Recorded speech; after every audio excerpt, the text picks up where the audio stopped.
John Skipper, president of the sprawling ESPN Sports Network, said Monday that he is resigning to treat a substance abuse problem. Skipper's sudden announcement will force the Walt Disney Co-owned network to search for new leadership at a time of retrenchment, with the company losing subscribers due to cord cutters and working to boost its digital output to follow the migration of young sports fans to their smartphones.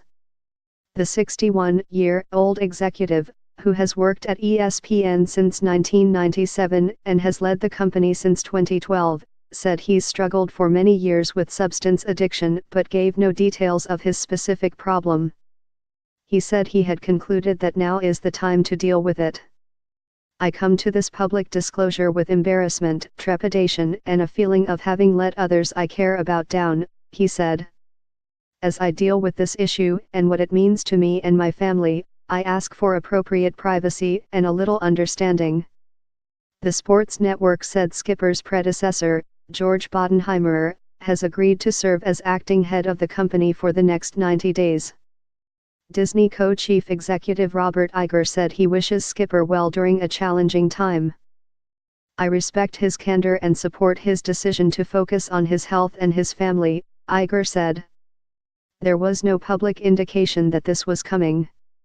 Earlier this year Skipper signed a contract extension to keep him at ESPN through 2021 and last week spoke about the company's plans in New York at the Sports Video Group Summit. He told the group of industry experts that ESPN's growing digital audience is making up for the loss of television viewers. He also called hundreds of ESPN's on-air talent to a summit last week at company headquarters in Bristol, Connecticut, to talk about the business. Disney's proposed purchase of several of 21st Century Fox's assets, if approved, is likely to add the 22 Fox-owned regional sports networks to ESPN's portfolio. ESPN is also not escaping the current focus on sexual misconduct.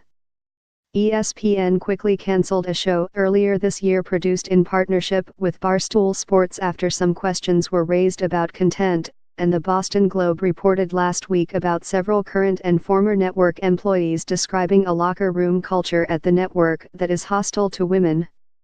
Associated Press business writer Taylor Arbel in New York contributed to this report.